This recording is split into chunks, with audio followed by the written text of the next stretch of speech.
Bien, somos bendecidos. Abran su Biblia, hermanos. Abran sus Biblias en el libro de Hebreos.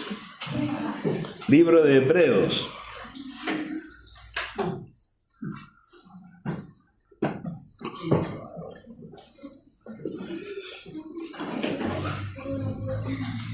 Gloria a Dios.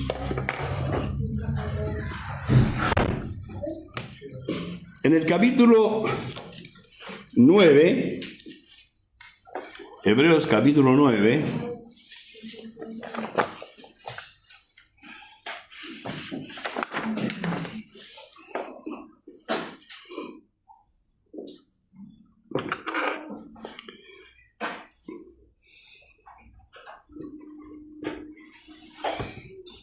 gloria a Dios. Capítulo 9, voy a leer en el verso 11. Y dice, pero estando ya presente Cristo,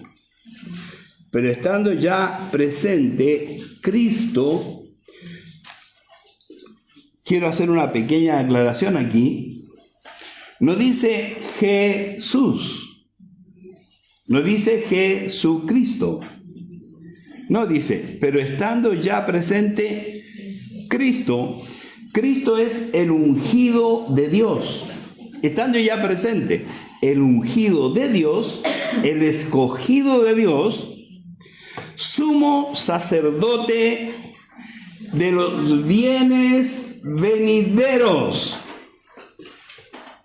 Digan conmigo, por favor, bienes venideros. Bienes venideros. Díganlo de nuevo. Bienes venideros.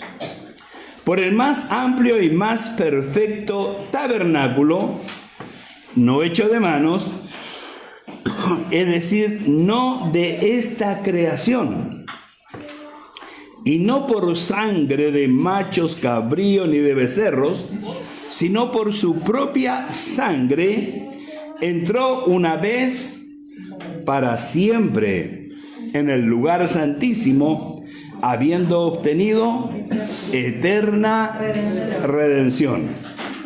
Porque si la sangre de los toros y de los machos cabríos y las cenizas de la becerra, rociadas a los inmundos, santifican para la purificación de la carne, ¿cuánto más la sangre de Cristo, el cual mediante el Espíritu eterno se ofreció a sí mismo sin mancha a Dios, limpiará vuestras conciencias de obras muertas para que sirváis al Dios vivo? Así que por eso es mediador de un nuevo pacto, para que interviniendo muerte para la remisión de las transgresiones que había bajo el primer pacto, los llamados reciban la promesa de la herencia eterna. Digan conmigo, los llamados reciban la promesa de la herencia. Digan herencia eterna. Porque donde hay testamento es necesario que intervenga muerte del testador. Porque el testamento con la muerte se confirma, pues no es válido entre tanto que el testador vive, de donde ni aun el primer pacto fue instituido sin sangre, porque habiendo anunciado Moisés todos los mandamientos de la ley a todo el pueblo, tomó la sangre de los becerros y de los machos cabríos con agua, lana, escarlata e hisopo, y roció el mismo libro y también a todo el pueblo, diciendo, esta es la sangre del pacto que Dios os ha mandado. Y además de esto, roció también con la sangre el tabernáculo y todos los vasos del ministerio. Y casi todo es purificado según la ley con sangre. Y sin derramamiento de sangre no se hace remisión.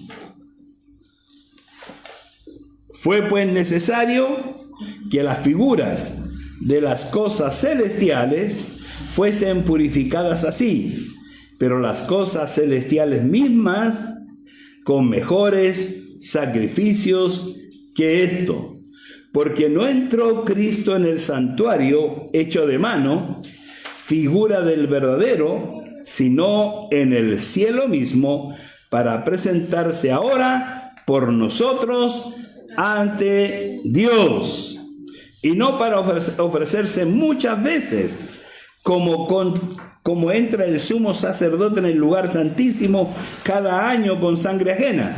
De otra manera, le hubiera sido necesario padecer muchas veces desde el principio del mundo, pero ahora, en la consumación de los siglos, se presentó una vez para siempre por el sacrificio de sí mismo para quitar de en medio el pecado, y de la manera que está establecido para los hombres que mueran una sola vez y después de esto el juicio, así también Cristo fue ofrecido una sola vez para llevar los pecados de muchos y aparecerá por segunda vez. Digan, aparecerá por segunda vez. Sin relación con el pecado, para salvar a los que le esperan. Gloria a Dios.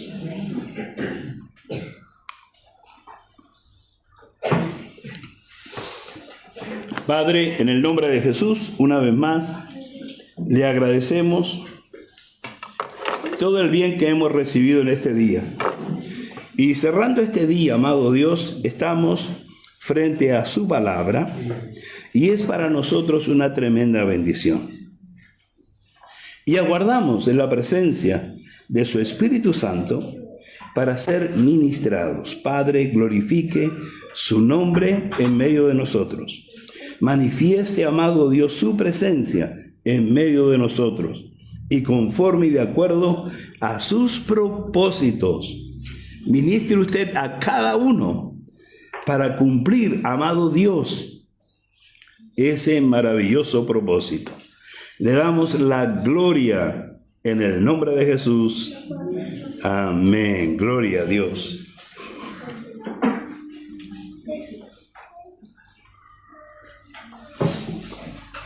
La verdad que después de leer este pasaje, como que no dan ganas de predicar, porque es tan claro, es tan preciso, que hablar sobre esto mismo es como, no sé, es como sobreabundar en algo que la iglesia conoce. Pero siempre hay cosas que a lo mejor los más nuevitos no saben, y por el bien también de los más nuevitos, es bueno narrar y explicar por qué la Escritura dice estas cosas. Primero quiero hablar un poquito sobre el libro, este libro maravilloso, porque mientras nuestro pastor Juan abría el servicio, decía algo bien importante sobre las personas, que cada uno tiene su parecer, su forma, su manera de ver estas cosas.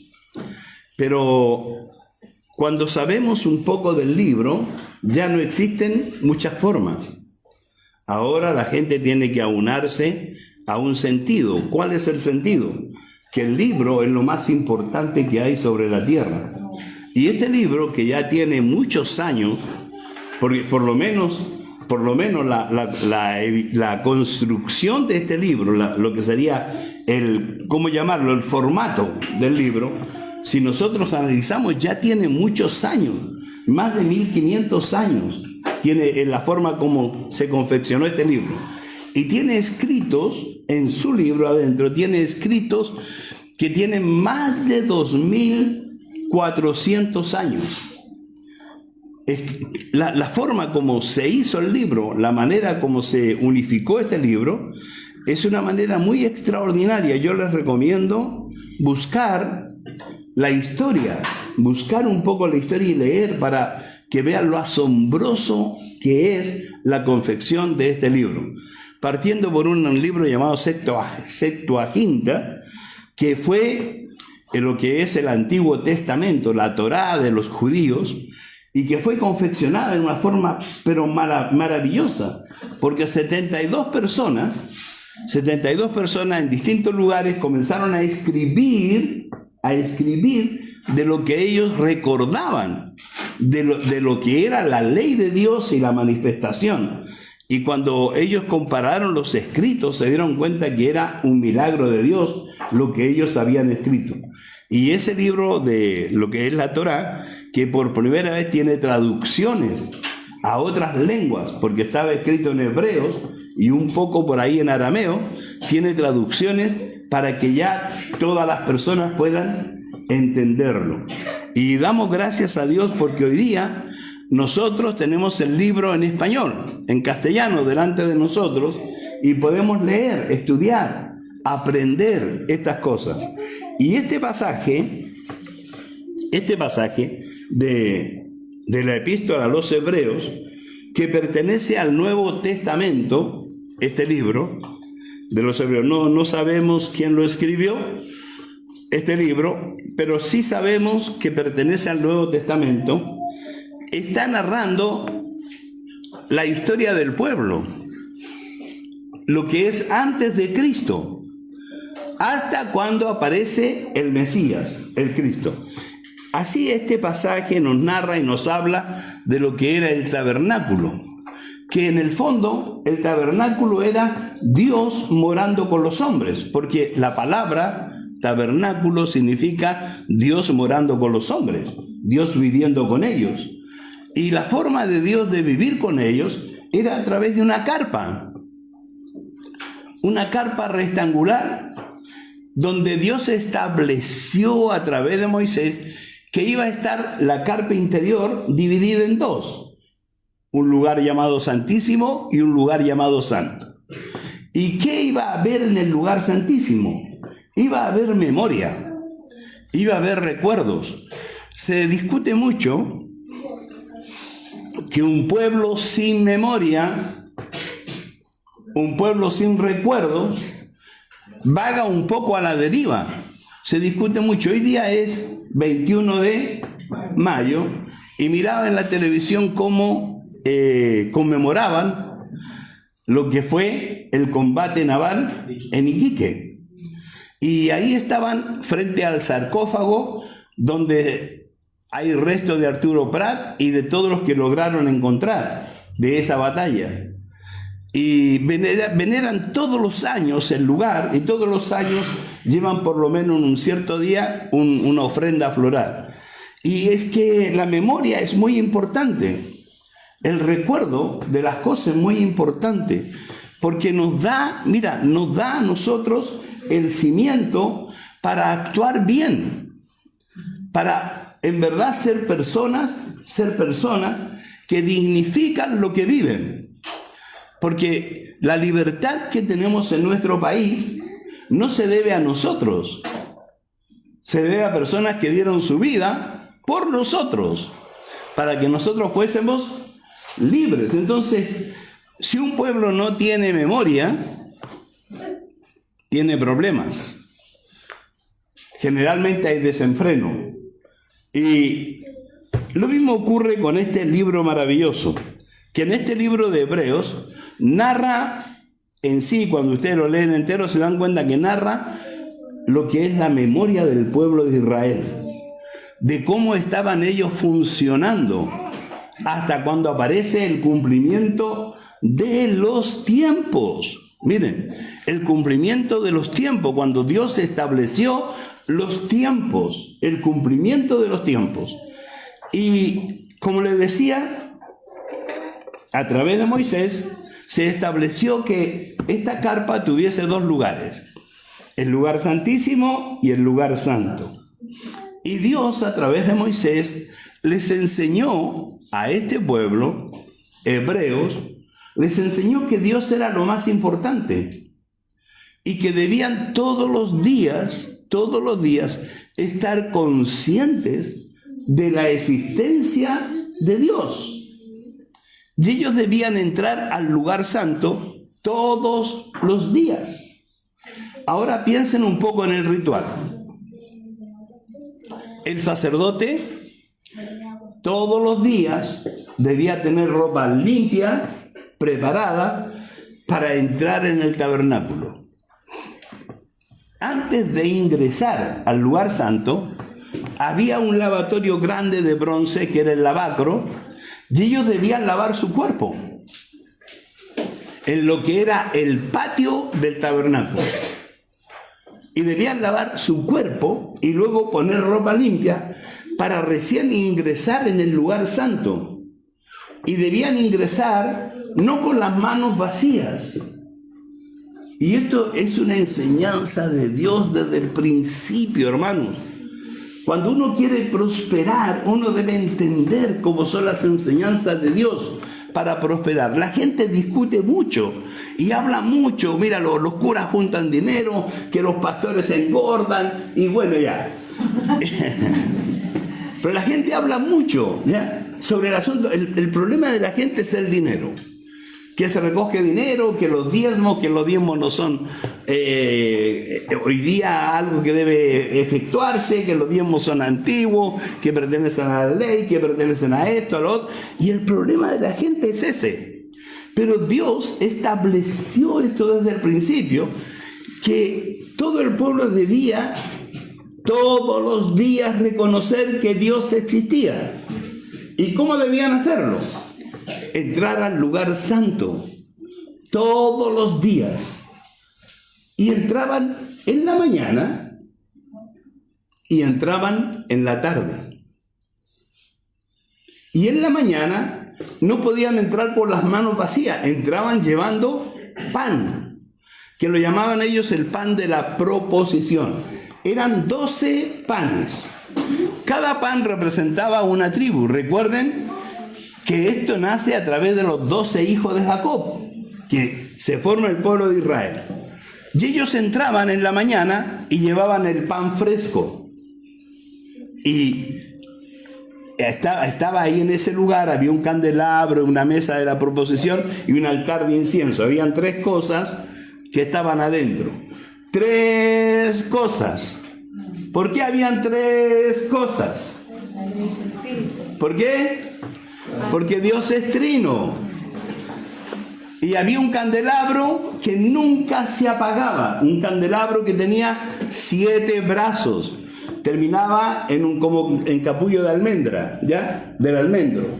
Siempre estaba encendido y ellos debían entrar y poner aceite en el candelabro para que el candelabro siempre estuviera encendido, día y noche encendido. Y en el sentido contrario estaba una mesita donde ponían los 12 panes. Entraban en la mañana con pan fresco, en la tarde lo sacaban, entraban de nuevo, sacaban el pan y volvían a poner pan fresco. En la tarde volvían a colocar 12 panes.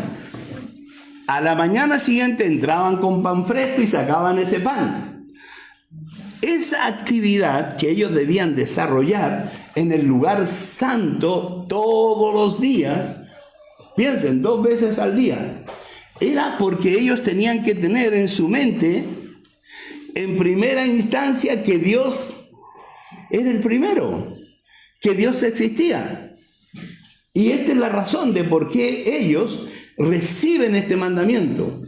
Pero Dios es bueno. ¿Sabían eso? Sí. Y manifiesta su presencia en amor.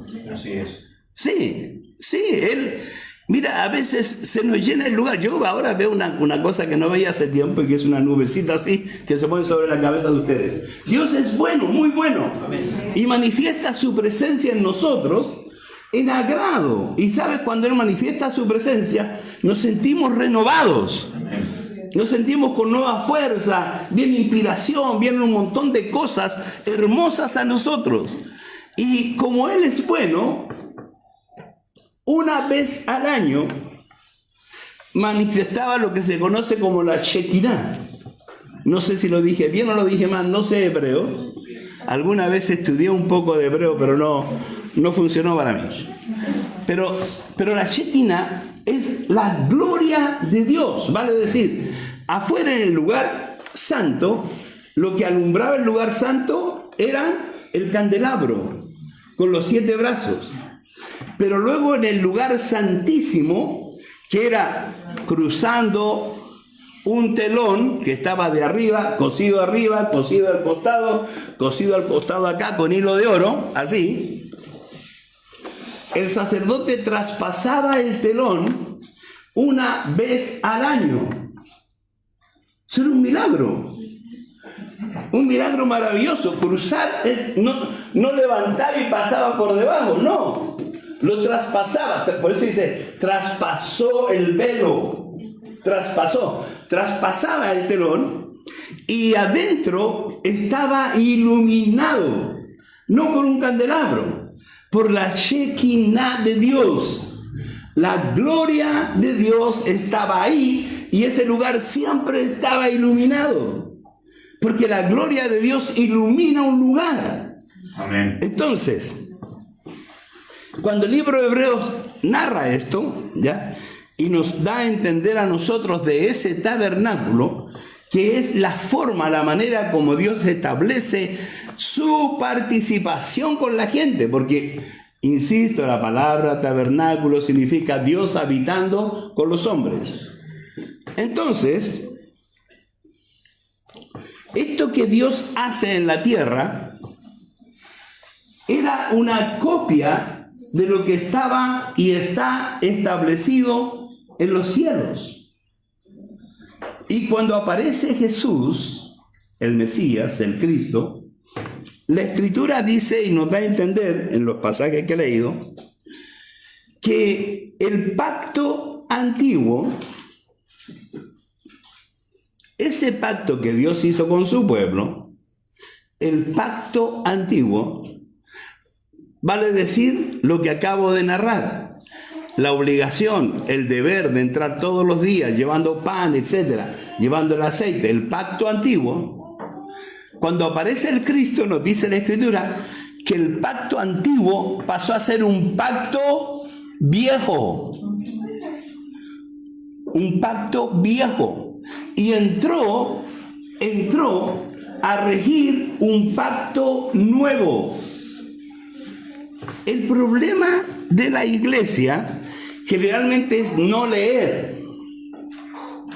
El gran problema, no preocuparse de la lectura. Y entonces las ideas en la mente siguen trabajando, lo que decía nuestro pastor Juan, que tiene muchas formas de ver las cosas de Dios. Porque simplemente no leen el libro. Leyendo el libro, nosotros encontramos la verdad. Amén. En la práctica. Miren, en la práctica. ¿Qué tenemos nosotros como verdad en la práctica? Que existe, como dice aquí, en el cielo un tabernáculo.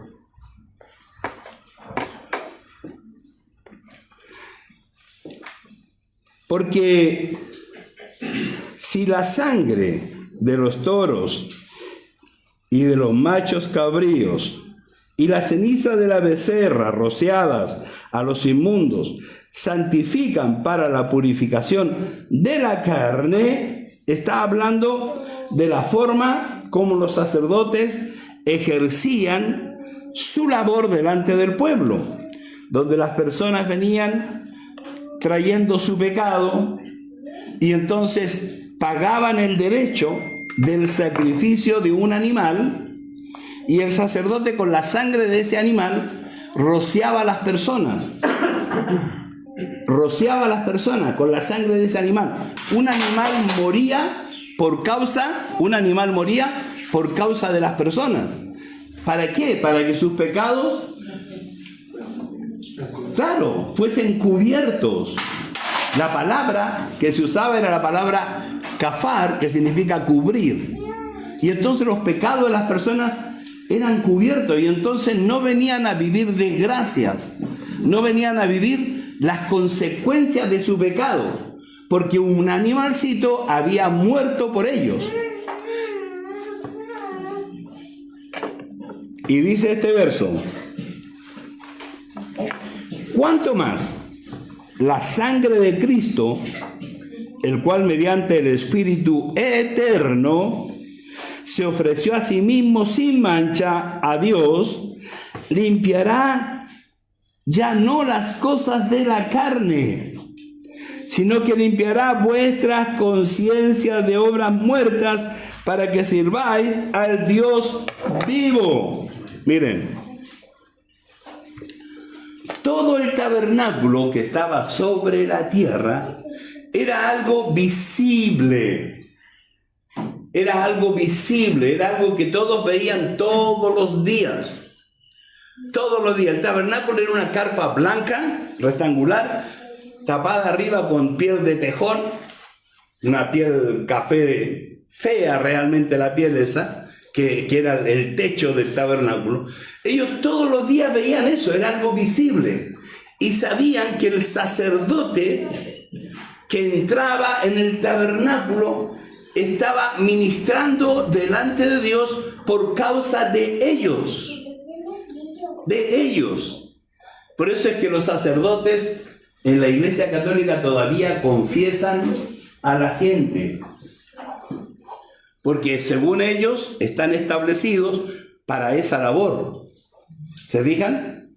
Pero esa labor caducó, según la Biblia.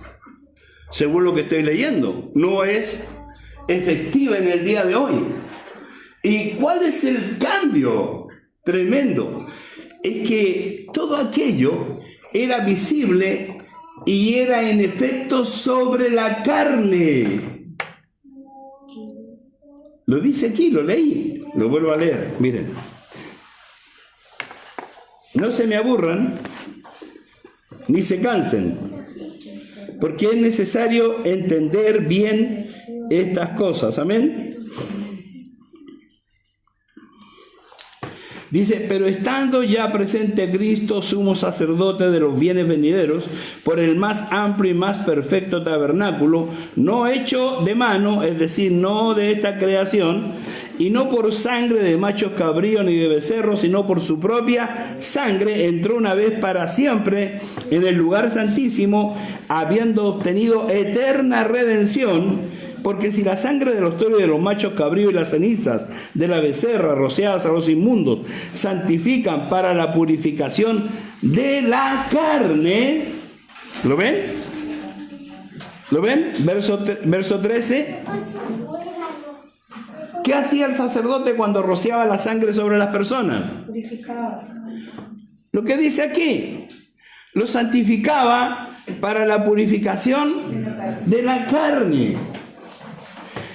Pero la sangre de Cristo, dice aquí, limpiará vuestras conciencias. No limpiará vuestra carne. ¿Saben que este es un gran dilema que tiene la iglesia de no entender bien las cosas?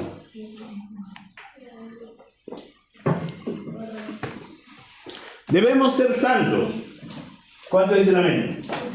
Tengo calor, me quiero sacar la chaqueta, pero me voy a quedar en camisa.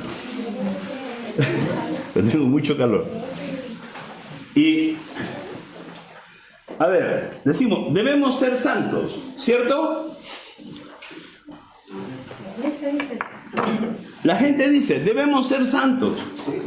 Sin santidad nadie verá al Señor. ¿Y saben?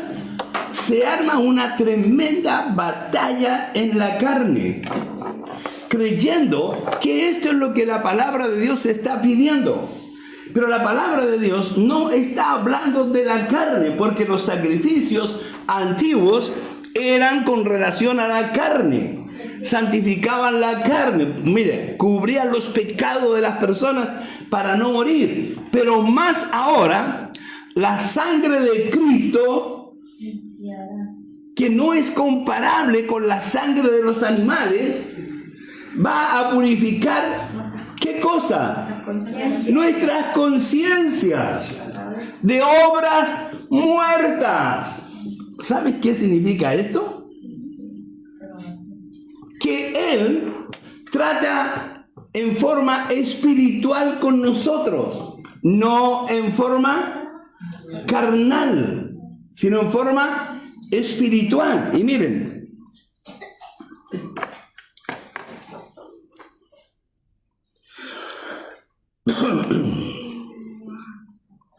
Así que por eso Jesús, el Cristo, es mediador de un nuevo pacto, para que interviniendo muerte, para la remisión de las transgresiones que había bajo el primer pacto, los llamados, nosotros, digan nosotros, reciban la promesa de la herencia eterna.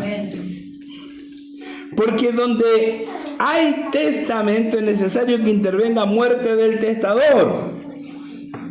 Porque el testamento con la muerte se confirma, pues no es válido entre tanto que el testador vive. Y nosotros sabemos que Cristo murió en la cruz. Él pagó el precio. Él pagó el precio. ¿Qué precio pagó? ¿Qué precio pagó? ¿El precio de nuestra carne? ¿Ah? No están aquí. Vengan. Vuelvan, por favor. No se vayan. Vuelvan. Estoy hablando cosas extrañas. ¿Ah? No. Estoy hablando cosas extrañas. Debo explicarlo. En el verso 6, capítulo 8 del libro de Hebreos, dice: pero ahora tanto mejor ministerio es el de Cristo, por cuanto es mediador de un mejor pacto, establecido sobre mejores promesas. Miren,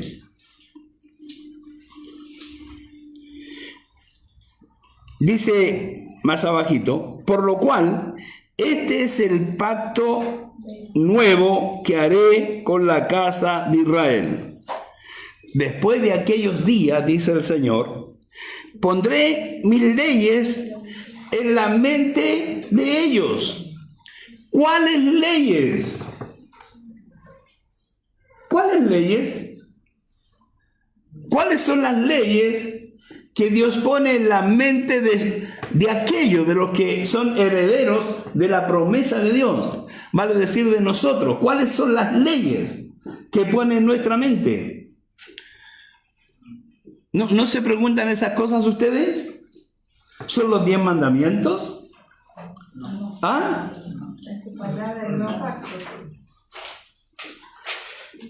Y sobre su corazón las escribiré, y seré a ellos por Dios. ¿Saben?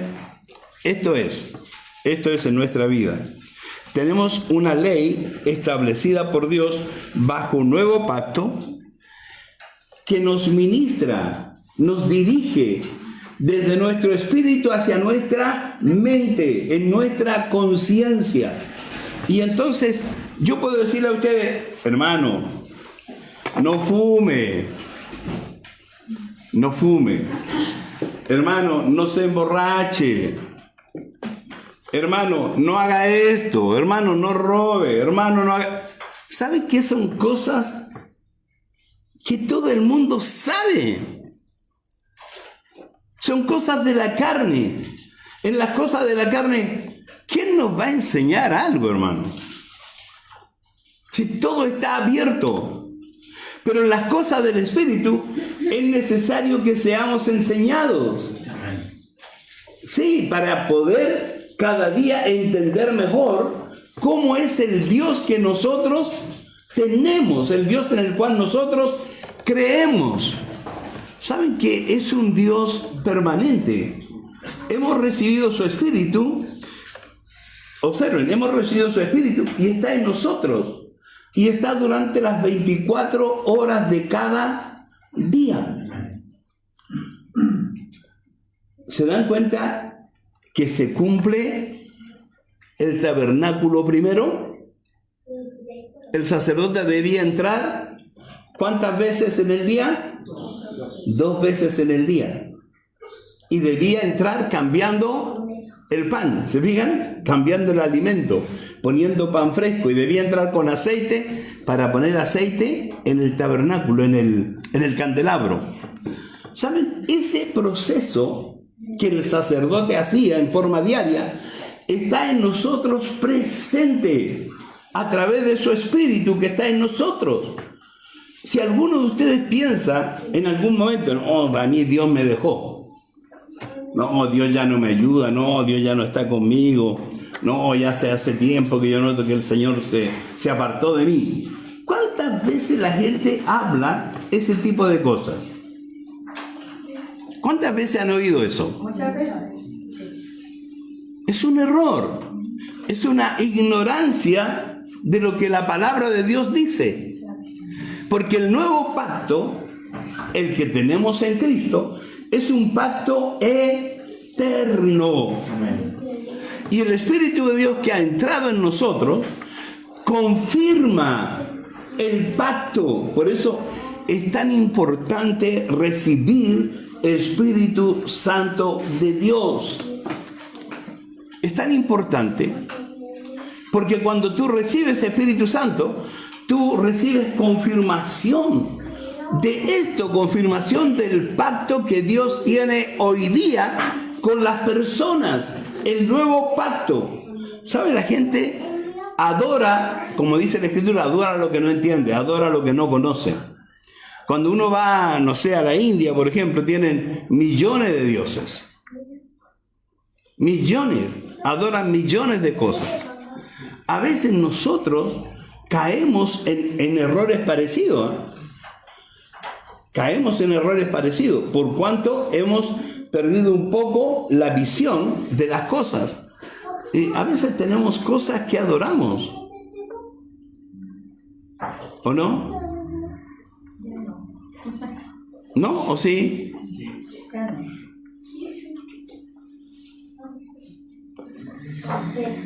Pregunto de nuevo. A veces nosotros tenemos cosas que adoramos. Conocí una mujer que adoraba a su hijo. Tenía una hija, otra hija, y luego tenía el hijo. Pero al hijo lo adoraba, no adoraba a las hijas, adoraba a su hijo. Y un día yo miro y digo, esto está mal. No puede usted adorar a su hijo. Pero adoraba a su hijo. Adoraba a su hijo. Y su hijo era un lindo instrumento en las manos de Dios. Sí, era muy hermoso en las manos del Señor. Era nuestro director de música, un jovencito. Y su mamá lo adoraba. Yo no sé cuántas mamitas hacen eso.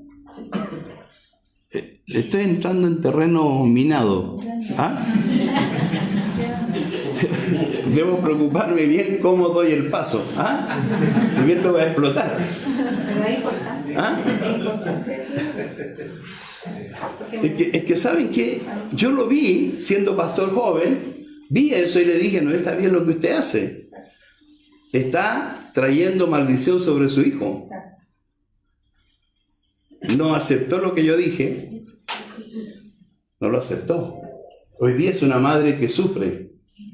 Sufre mucho. Su hijo está preso en Estados Unidos con cadena perpetua. Y ella está viva todavía. ¿Sabe el sufrimiento de esa mujer? ¿Por qué no corrigió en el momento su andar, su manera de ser?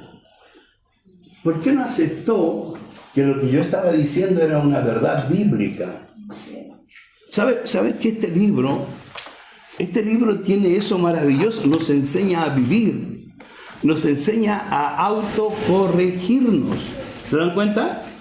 Este libro nos ayuda, nos enseña, y nosotros debemos aprender del libro y dar los pasos que debemos dar cuando es el tiempo para no vivir las consecuencias.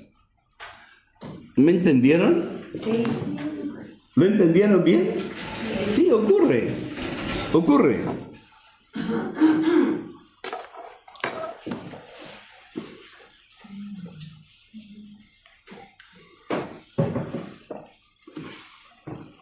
Voy a resumir un poco.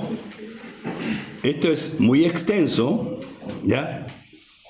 Muy extenso, pero es muy importante de saberlo, muy importante.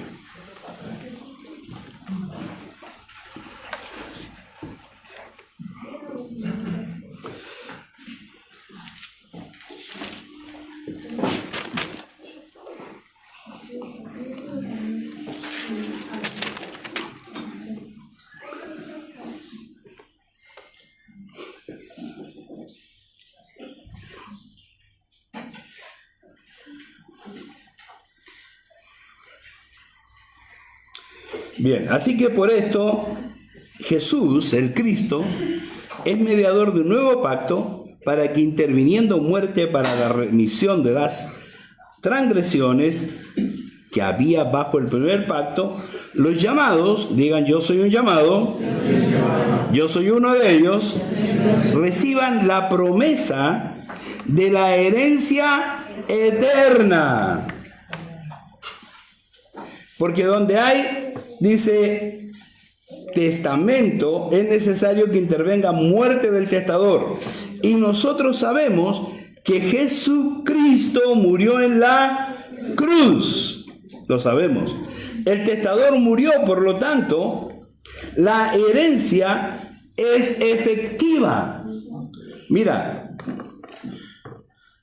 existe un proceso en los tribunales de justicia, que cuando una persona muere, los herederos no pueden hacer uso de la herencia hasta cuando hacen, ¿qué trámite? Tengo una abogada por acá.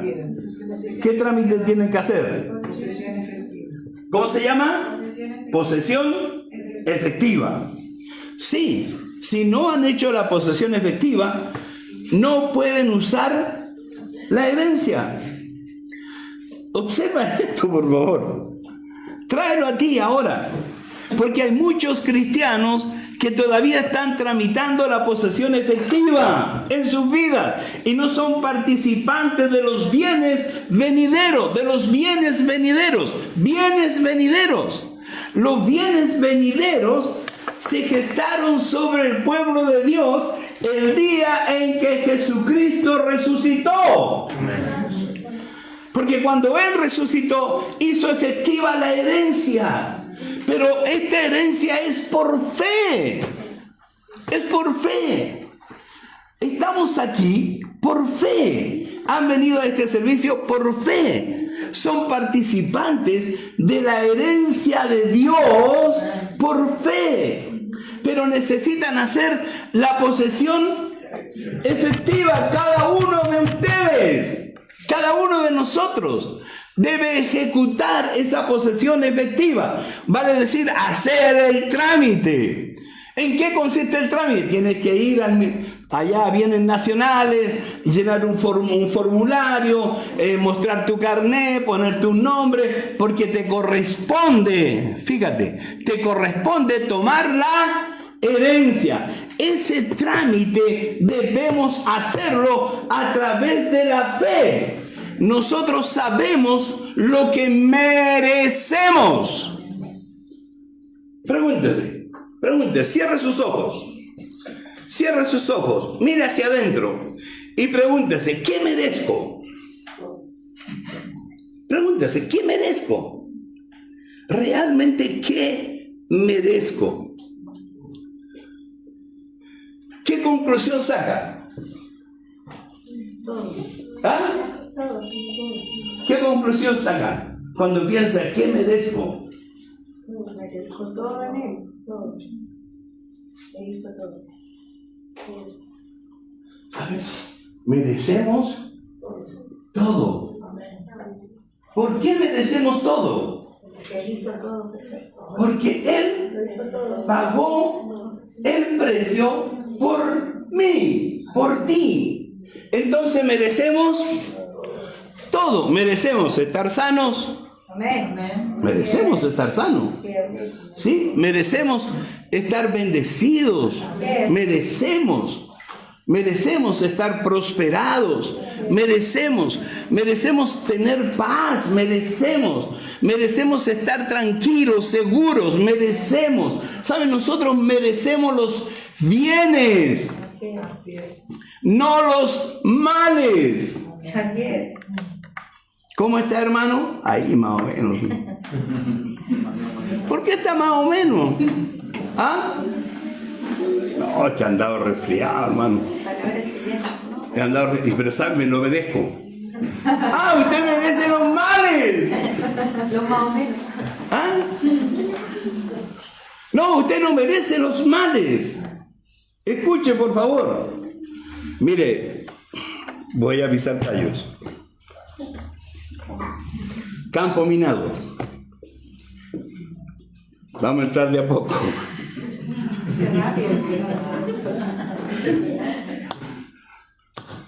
He hecho cosas malas en mi vida.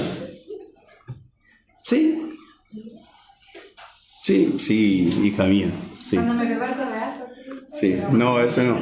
Ese era corregir, hice una cosa buena cuando vi el correazo. Fíjense, he hecho cosas malas en mi vida. Y ustedes piensan y dicen, ¿será cierto? ¿Ah? Sí, es cierto. Es cierto. Y ahora digo, ¿usted no? Sí. ¿Usted no? Sí, por supuesto. Canciones, claro. ¿Usted no ha hecho ninguna cosa mala en su vida? Sí. ¿Ah? Yo sé que algunos sufren de Alzheimer y no se acuerdan de nada, pero bueno, ese es otro tema. Sí.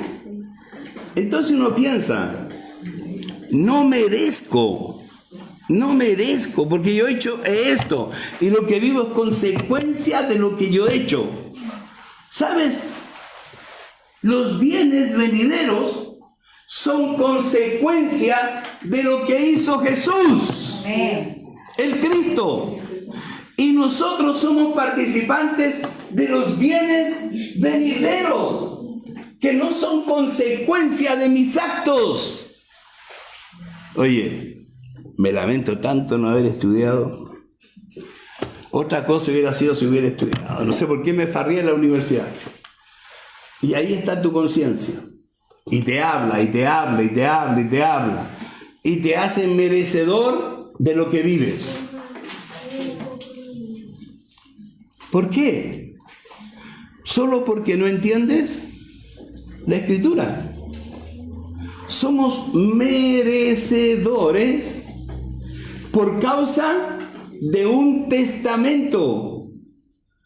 ¿Qué es lo que necesito? Ser reconocido como hijo. Ser reconocido como hijo. Y entonces yo todos los días digo, papito, a ti te hablo, papito. ¿Quién me habla? Papito, yo, papito. ¿Quién? Ah, ¿y así? ¿Ah? O él pone atención cuando nosotros oramos. Pone atención. ¿Por qué pone atención? Porque somos sus hijos. Somos sus hijos. Somos sus hijos. Como hijo, tenemos, fíjense, como hijo, tenemos el derecho a participar de esta herencia que es eterna. Vale decir, se gestó un día y está vigente. No es que es una herencia eterna. Ya cuando yo vaya al cielo, entonces sí, porque allá las calles son de oro. Y cuando el Señor me manda a limpiar las calles y yo empiece a barrer, más de algún puñadito me debe echar al bolsillo. ¿Ah? Es todo mío. La herencia eterna ha comenzado sobre la tierra el día en que Jesús resucitó, hermano. Yes. Y está sobre la tierra. ¿Por qué no todos son bendecidos?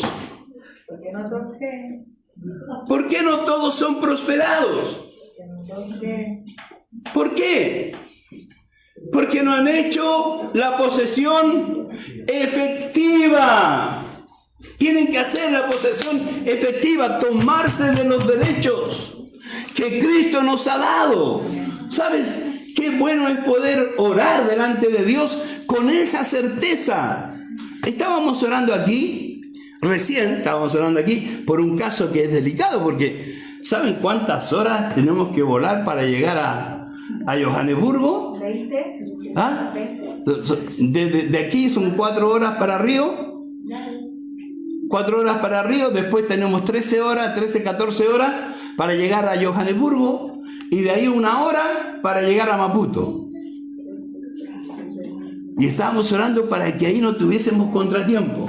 Y Dios me mostró, cuando estaba orando, Dios me mostró la iglesia donde vamos a estar enseñando. Y dije, gloria a Dios, qué bueno es Dios, porque oramos con certeza. ¿Se fija? Pero ¿por qué oramos con certeza? Porque somos hijos.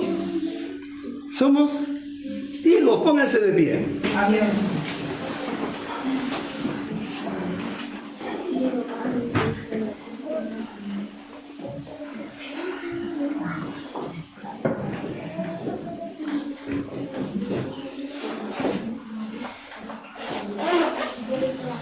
Somos hijos.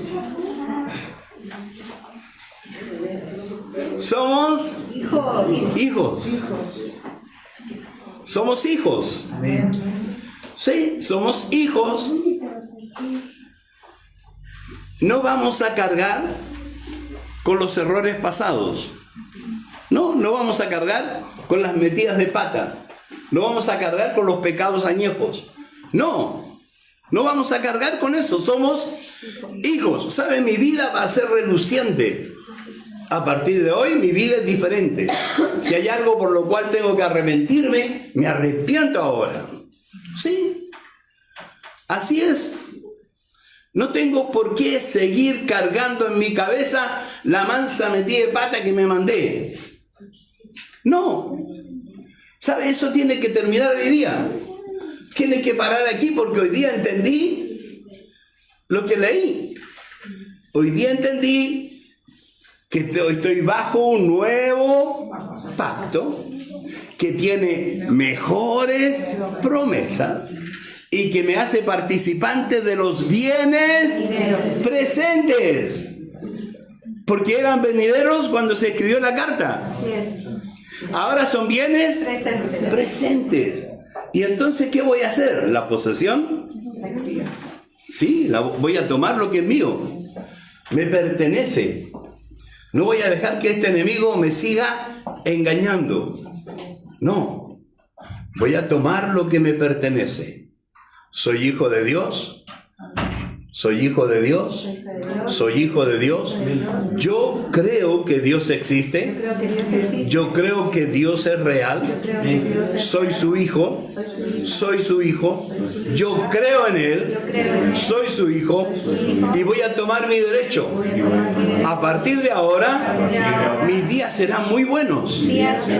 Sí, mis días serán relucientes, serán muy buenos. Serán muy buenos. Porque el Espíritu de Dios que está en mí me va a instruir para yo tomar mi herencia, para saber cómo tomar mi herencia. Me va a instruir para saber cómo tomar mi herencia. Yo soy hijo de Dios. Yo soy hijo de Dios. Él es mi papá. Él es mi padre. Soy su hijo. Tengo derecho a tomar mi herencia. Soy participante de esta herencia eterna. Gloria a Dios. Gloria a Dios. Gloria a Dios.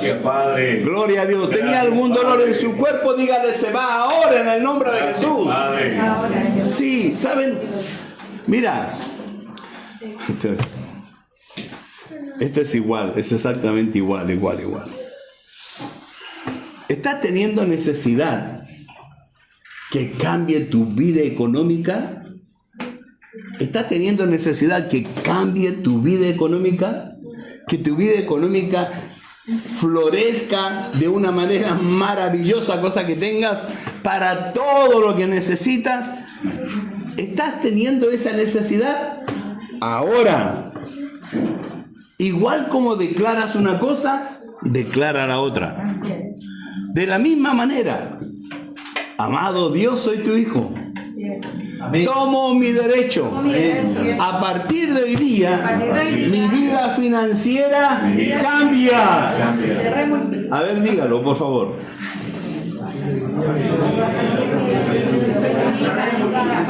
Dígalo. Tome la posesión efectiva. Haga el trámite. Dígalo. Dígalo. Dígalo. Sí. Cualquiera que diga que su situación financiera cambia y no lo duda en su corazón, sino que cree lo que dice, lo que diga lo va a recibir, lo que diga le va a ser hecho. No es que tendría que ir a la escuela de nuevo. No es que yo, así como estoy, como vivo, no tengo ninguna otra posibilidad, no tengo alternativa, miro por todas partes, veo todas las puertas cerradas, no veo cómo Dios puede hacer eso. ¿Cómo? ¿Acaso no es Dios nuestro Padre? Sí. ¿No es nuestro Padre Dios? ¿Acaso Él no puede cambiar nuestra manera de vivir? Abriendo puertas. ¿Puede o no puede? Lo voy a hacer. Lo voy a hacer.